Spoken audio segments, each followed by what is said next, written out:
Hello and welcome everybody to another episode of Pod Strickland. I'm your host, Shwin and Prez, and this is episode 544. I am joined, as always, by my co-host Prez, that is at _Presidente on Twitter.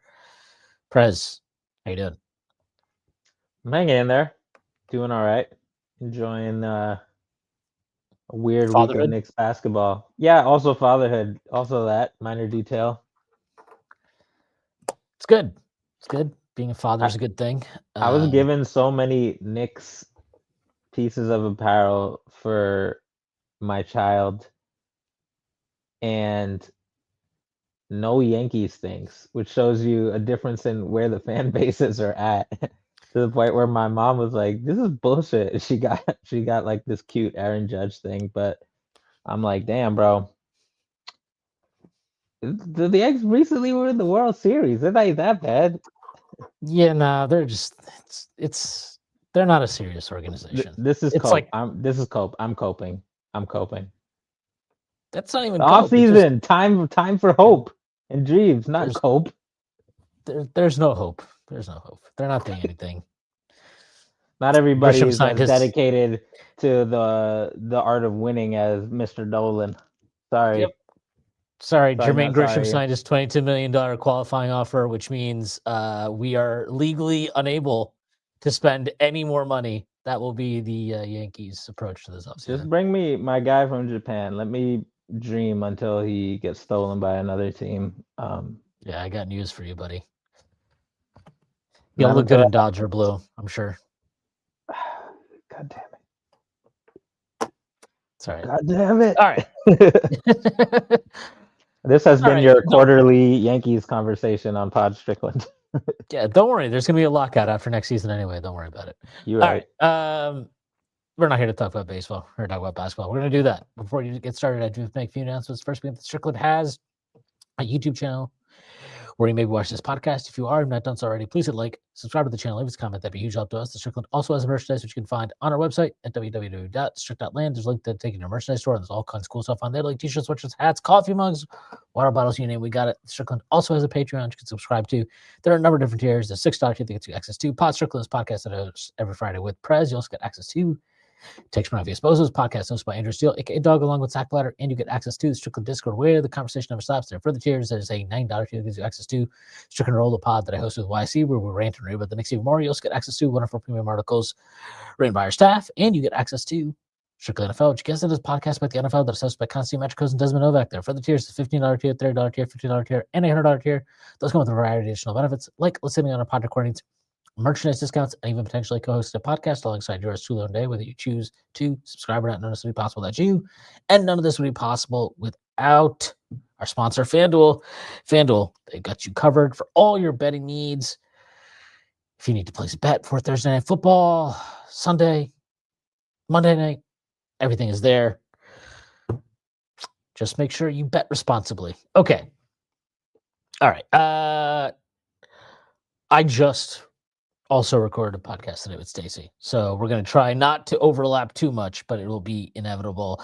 Look, I have my issues with things that Mike Brown hasn't done or has done, I guess. Also, I'm not going to go through and again, repeat everything I said because it doesn't really serve any purpose. But suffice to say, I would like to see more Mo Diawara. I would like to see games or less games like last night where, yes, the Knicks missed threes that you expect them to hit. Yes, they missed free throws, which, yes, they should always hit a level of free throws beyond 18 of fucking 33 and maybe not miss 5 in the last 5 of 6 in the last minute, or not even a minute. It was like 24 seconds or something. But I thought there was a weird just lack of 5-out lineups. There was that's basically it. I just did not understand that. I thought some of the short rotations were weird for Yabusele. Yes, I understand he's probably, working himself back into shape, and maybe there's some restrictions on how long he's supposed to play in any given stint based on advice from the medical staff. But I thought that remains a little bit weird. I think the Mitchell Robinson thing is just going to be weird to me for as long as he's a starter who is also very clearly on a minutes restriction. All that said, I think using last night's game as like a everything is bad or this team sucks or this team is just not it's not nearly as good as we thought is off. Dallas, for all their flaws, they're actually a good defensive team. They're like ranked top 5 in defensive rating in the league. So this has been a strength of theirs. And if you miss a lot of shots, a lot of good shots, by the way, the Knicks miss a lot of good shots, then and you miss free throws, like yeah, you're gonna be in jeopardy against any professional basketball team in the NBA. And on top of that, there's stuff on the defensive end of the floor that I really am. I wouldn't even say I'm worried about it, broadly speaking, but I am worried about it with OG Anunoby out because I think you're seeing how critical he is to the Knicks defensive. This gap scheme they're That's a playing. good way to put it. He's very, very critical to it, and again, to bring it full circle, thus my annoyance with Coach Brown on his cowardice, as far as I'm concerned, of an unwillingness to. Bold words. I stand on it. I think he's being a bit of a coward when it comes to not playing Muhammad Diawara, who literally anytime he's talked about him publicly, he clearly seems to like this kid. Clearly thinks he has talent. He literally said after the game that he wants to get him on the floor more to give them more athleticism and size on the wing. And it's like, so the cool thing about this, Mike, and I don't know if you're aware of this, the cool thing about what you're talking about right now is you control it. It's up to you. You're allowed to do what you want in those 48 minutes with the players at your disposal. And when you play kid a minute apiece, basically in each game, in the last 2 in Miami and then last night in Dallas, yeah, I'm sorry. That to me feels a little bit like a coach who seems to like this kid, seems to think he can play, but is worried about when am I supposed to play him? How will he react? How many minutes should I play him? And that's just a little weak to me, with Mike Brown. But like I said, I'm not freaking out about these things. But those are just broadly my thoughts on the team, the bad thoughts on this team, I should say, after last night's game, because there are plenty of good thoughts. And also there are plenty of things that I expect on a team level and on an individual level to improve as the season goes on. So I remain very optimistic about this team in the long run. But there are definitely things for them to clean up, definitely things they need to work on, both players and coaches. Yeah, I guess let's talk about the last 2 games a little bit. I don't envy Mike Brown's task. Giving Mo some tick should be an easy part. I know he's the 10th guy ostensibly, and Mike Brown has clearly mapped out not a 10-person rotation. He's not super comfortable with those patterns. And he's got to get on the phone with my boy Tomas Isalo. Yeah, get some every other minute. Just keep them on your toes. Never let them know your next move. Hockey subs, fans coming in out the stands, players getting hurt, traded. You never know. He might suit up himself. He's just any minute piss now. Piss off your starting point guard. Piss off Ja for LaMelo soon come. Who knows? Actually, God, you know what would happen if LaMelo was in Memphis? I don't even mean Memphis, the team. I mean Memphis, the city, bro. I think everybody knew what you meant. That might be worse than John Morant in Memphis, the city. But anyway, I digress.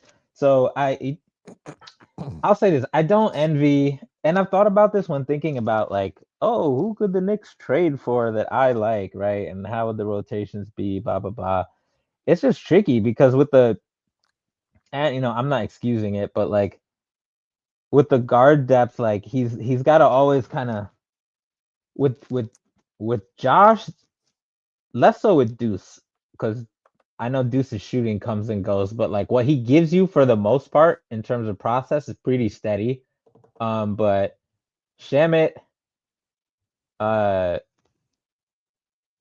Clarkson, and Hart, it's it's a little touch and go, and Yabu is it's a little easier with Yabu because it should be. I mean, he was clearly moving better. He's progressing pretty fast. To He me, was a plus 15 last night. He was by far and away the Knicks had the high. And look, I'm not saying he was the Knicks' best player, but nah, I yeah, did think that he should have played more, and I liked the lineups he was in for the most part. yeah. I was very pleasantly surprised with he's getting some of his bounce back on defense. There's always going to be times guys get by him. That's just what happens when you're a big boy. Even when you're in peak FIBA France, French flag, French Revolution shape like he was some months ago. But I'm not really tripping off the 3-pointers or anything like that. I'm more just the passing and the effort and knowing where to be. He still has a couple of miscommunications, but like that's the whole team right now with OG out. I anyway, my point is like it's a little bit tough to be like, when do you take them out? And I'll give you an example. There were times during the last 2 games. It's perhaps hardest with Josh Hart. Um, there's some easy answers to when to with Josh Hart rotational stuff when we're healthy, right? It's like, okay, don't play him ideally if you have Mitch on the floor because then it's 2 guys they can ignore. But like beyond that, like it can just the nature of Josh's game is so chaotic that like he's gonna have like 1,000 fucking brain farts, and then like in the span of 5 minutes he'll have less brain farts and just like freelance and break the game open with important clutch shots and rebounds and stuff like that. So it's just hard to like. It's even harder than like, is player X shooting hot or not? Which is basically what you do with Jordan Clarkson. Like, is he wilding or not? If yes, then take him out the lineup. So it's tricky for Brown, but with Diawara, you have to find a way, and the fact that he's a forward should make it a little bit easier, I think, to just say we're gonna snag Josh for a few minutes here, and that's really all I'm asking. I'm not saying even that Mo should get Yabusele minutes, because what did Yabu play, like 17 minutes or something? 15 last night. 15? Like, yeah, no, we're not even saying Yabu minutes, just more than like 2 minutes. Like, that's all you really expect out of the last guy on your bench, like, is 5 to 10 minutes max. And if he's trash out there, then you pull him. And if he's not, then uh great. You just discovered that, he's reliable in as part of the wing rotation specifically. Hart, I bring him up because he's both part of the guard and the wing rotation, depending on what lineups he's in. And there's just times um where he's just bleeds you when he's like hesitant to shoot and getting cooked on defense and stuff like that, like he was for a large swath of the Miami game, which I thought overall, I didn't watch the Miami game live, and I thought our defense was I was actually kind of impressed with it. Guys were really like trying to the gap defense is always going to result in some shots where you're like, come on, dudes, and you can clearly tell that like they're still learning how to do that, especially without OG. On top of that, Mitch, for all his prowess on the glass, uh, I still think he's kind of working himself into top defensive condition, and I don't mean physically. I just mean whatever. Like he's just maybe it's the combination of like dealing with multiple schemes instead of just drop or just playing aggressively. But like for whatever reason, it feels like even though his block percentage up, he hasn't been quite as much of a menace. And maybe that's also because, we switch more. And honestly, he's gotten a pretty bad whistle on the perimeter defending this year. Maybe I'm just biased in that small sample, but like he's been a victim of the way the league is going with calling fouls on ball, like rewarding ball handlers for bullshit, basically, for like giving them touch fouls, letting them jump into guys and shit like that. So I I still think I don't think he's been bad at defense, but I do think his best games are coming on defense, which is kind of welcome because after OG, Mitch should be by a large margin our best defender. He should be a beast out there instead of just good. So it's the defense. I'm like meandering a little bit. The defensive issue. There's two defensive issues I've really had with this team. One is like containing the ball, and I know that's almost fucking impossible, to be honest, in today's NBA, because not just with the ability of guys to set moving screens, but like you just have a lot of capable ball handlers, right? Like Miami's a perfect example. Like for all his flaws, Davion Mitchell is really fast, right? He's built like a little bowling ball, and it's really annoying that normally he doesn't score or do anything with it. He hit a bunch of like very lucky shots in the paint against us. So that was annoying. But like Davion Mitchell's he's probably gonna get into the paint in most teams. So you just gotta hope he doesn't do anything there. And 9 times out of 10 he doesn't. And then the Heat have all these other ball handlers who are capable of getting into the paint. My issue is you tell me what you think. In the Dallas game, in the first half especially, not that their defense was I couldn't tell whether like they were leaving guys open because of how horrible they are at shooting and that was the game plan, which is something Mike Brown has talked about, right? He's like part of their grading system for grading 3-point defenses factors in who was shooting the threes, who was the assignment. There were plays where like on the weak side it would be I took one screenshot. It was like Yabu and I can't remember who the other player was. They were on the weak side of the floor, and the ball was on the opposite wing, and both of them were like 1 foot on the paint line, and their guys were on the 3-point line on the weak side. So this was like severely packing,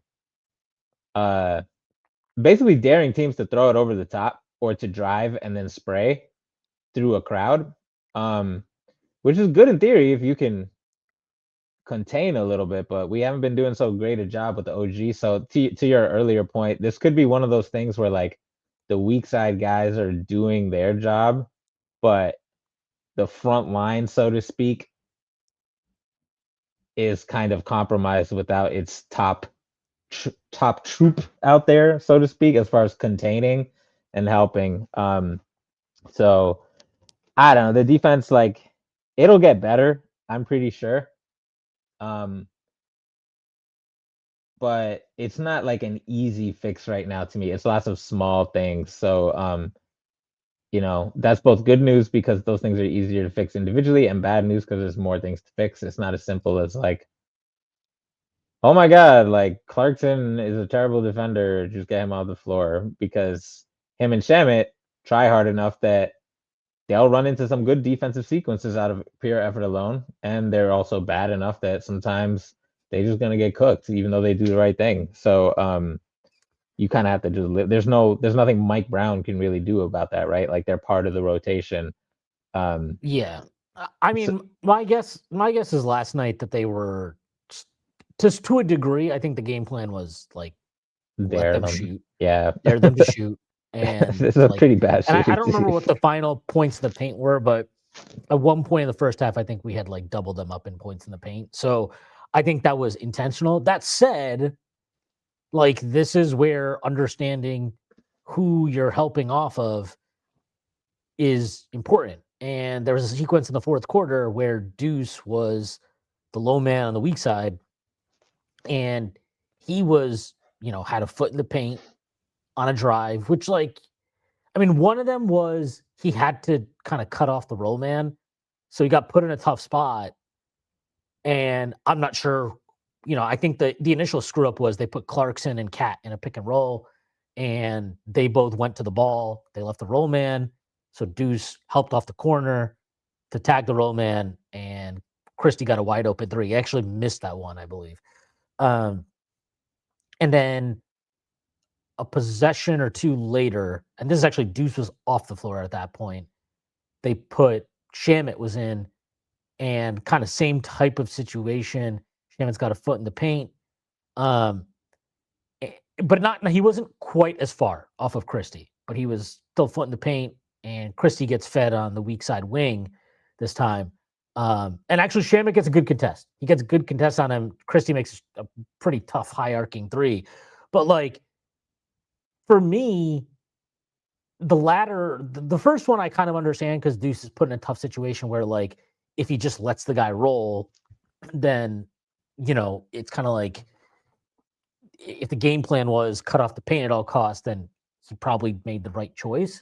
Even if it's like, why are you giving up a wide open corner three to Christie, who I'm pretty confident going into that game yesterday was the best corner 3-point shooter in the league. But the second one is actually more annoying to me, even though I think Shamet actually did get a good contest and Christie had to make a tough three, because it's like it wasn't a situation where there was danger of like them getting an easy uncontested shot at the rim or anything of that nature. He was just in that position because the drive began on the opposite side of the floor and the guy starts cutting in and he tags 1 foot in the paint there, and it's like I don't know, man. Like one, you're Landry Shamet, so like you're not doing anything contesting at the rim or in the paint. Like it's fine. But the other part is you're guarding Max Christie.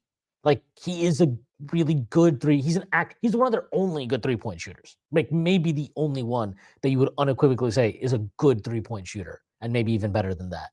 And Rest in peace, it was Klay just stupid. Thompson. Yeah, well, Klay Thompson's not a real NBA player anymore. Maybe when he gets traded, he'll start caring about basketball again. But like that one was just like, I get it. Maybe that's even what you're supposed to do within the scheme, but also like just I don't know. Like I don't want you leaving Max Christie in that situation, or basically in any situation against this team. Like I understand packing the paint, and I get that, but it almost felt just so overdone at points in this game, and it's like, who are you fucking scared of, like, killing you in the paint here off the bounce? Like, you're terrified of Brandon Williams or D'Lo or Najee Marshall or, like and I know Najee was hot, but, like, a lot of that was just he got hot from 3. Like, it wasn't like he was killing you in the It paint wasn't his defensively or usual anything. floater barrage. Right. So, like, I thought that was a little bit overdone, and I would have liked to see that adjust a bit more throughout the game. I think in general, the Miami thing, like I know people were complaining about that game about the 3-point defense and stuff, and it's like I I don't I know, man. thought that's what You was held threw me Miami for to a loop. 115. That's what threw me for a Well, loop. Like, they held yeah, Miami to 115. They held Miami to 115. That's like a good defensive game. I understand how insane that is to say that holding teams to 115 now can constitute a good game, but like holding Miami to 115 is a good game. You lost that game because you couldn't make shit from 3. And not having Brunson probably hurts you a little bit in that sense, just not having that shot creation. And Cat had not, Cat was ice cold from 3, very specifically, which continued against Dallas. But like, yeah, I thought I think they're the weak side help, when penetration starts, especially is sloppy. They've had these weird ones at the top of the key where if they're running like a DHO or a guard screen or something like that, they'll switch, but then you'll watch like, whoever was the screener. So the guy who's screening, the defender that sticks with him when they switch will then like go over to the ball handler and like try and double or something, which I don't hate as like we do this sometimes, but it's weird when you're just like it happened like 3 or 4 times in a row. It felt like in the fourth quarter yesterday. And then they would just all you had to do is you make one pass, and now all of a sudden either they get a wide open 3 above the break at the top of the key, or you're suddenly now all flying all over the place, having to make rotations. And I just feel like there's no need for that. If you're gonna switch, just switch it. Like there's no need to switch and then like go over to help after the fact. That just doesn't make any sense. So I don't know what was going on there, if that was the plan or if there was some miscommunication between what the coverages were supposed to be, I or think if there that's was one of just those things generally they're still getting used to because like it is like a little counterintuitive to like the gap style where like if you're on person A and another player is about to get by their defender and you're next to them, you help off your guy, right? So if you switch and then the guy you just had, if you think, oh shit, maybe he got to step on, Clarkson or whatever, let me help. And now it becomes like a soft double team. But in reality, this is probably the one time where Mike Brown would say no, like don't, this is not the time to do the shift and all that. So that's one of the little things they're adjusting to. That stuff doesn't. The other part to me is just like I get like I also think there's like, oh, we don't want to leave Brunson on an island, and that's fine. I get it, but also like I almost generally always feel that more bad comes from like trying to desperately like help him than good comes from it. And then the other part is like, I'm sorry, I'm just so fucking over this. Jalen Brunson should never have his foot in the paint when he's in. I don't care. You're not affecting anything down there. You're never affecting anything because you're 6'2" and you have no vert. Like, get the fuck out. Like, just go stick to your man on the perimeter. I never want to see him in these low man help positions where I'm like, oh, great. I'm happy you nailed your rotation. Like, I guess that's good. But what sucks is that you impacted absolutely nothing, and now a team is going to get an open corner three. Like, I'm sorry. Like, I hated this when it was Thibodeau. I still hate it when it's Mike Brown. I will hate it no matter who the coach is if they keep asking for this stuff. Like, he should never be asked to do that. It should be like, actually, it should be a fucking rule. Like, don't ever help. Never help off the corner. Never be low man. We don't care. Like, if your man is out there in the corner and it's somebody who's like even a remotely decent 3-point shooter, stay there. I never need to see him fucking, try and do some quickly like, fucking samurai weird low man. Why is this guard good at low man help thing? Because he's not. And he's never gonna be. So that's it. That's like a very specific one, but yeah, I mean, I also think there are some good things that not just from this last game, obviously, which, like, by the way, stretching to find good in the Dallas game is a Herculean task. But I did think, I'll just say, like, I think Towns' defense this year has been, it's been solid. It's been about as good as you could possibly expect. Like, it's never going to be actually with all the good. weirdness of the double big stuff. Like the thing that has flown under the radar is like Towns is just. He's at the 5, he can hang when he's not in drop all the time. But at the 4, he's like actually probably like a slight positive. Like he's like every time he like gets as if like once or twice a game, he'll get a steal or a deflection that is genuinely like not an easy one where I'm just like, oh shit, like you needed crazy reaction time to get that. And it's he's been getting, it feels like I have to check the numbers, but it feels like he's been getting more like weak side blocks and stuff like that. I mean, the Knicks. Look, this is very small sample size stuff you're dealing with here, so take it, take it all for what it's worth. But the Knicks right now on per basketball reference anyway, with Towns on the floor, they are 2.5 points better defensively than they are with him off the floor. They have 114.2 defensive rating when he's on the floor and 116.7 offensive rating when he's off the floor. I mean, I can check those numbers right now to see what they are with, if you think, oh, well, he's benefiting from Mitch. My guess would be if he's benefiting from Mitch, it's not nearly as much as people think, but let's test out the thesis. All right, so this is from PvP stats. So Towns with Mitchell Robinson off the floor, yeah, he has 115.23 defensive rating. So yeah, it ticks up a little bit, not much. And he's played 409 minutes with Mitchell Robinson off the floor so far this year. They've only played 56 minutes together. They have dominated those minutes so far. They have 128.6 offensive rating and 108 defensive rating. So there's your explanation for sticking with the awkwardness. Yeah, I mean, I get it. I don't know. It's a small sample, so it's a really small sample. I mean, it's 56 minutes. So you're really kind of, and it's like, look, you these guys got to feast on like the hapless Nets and the fucking all these moribund teams that they smacked around for like a week.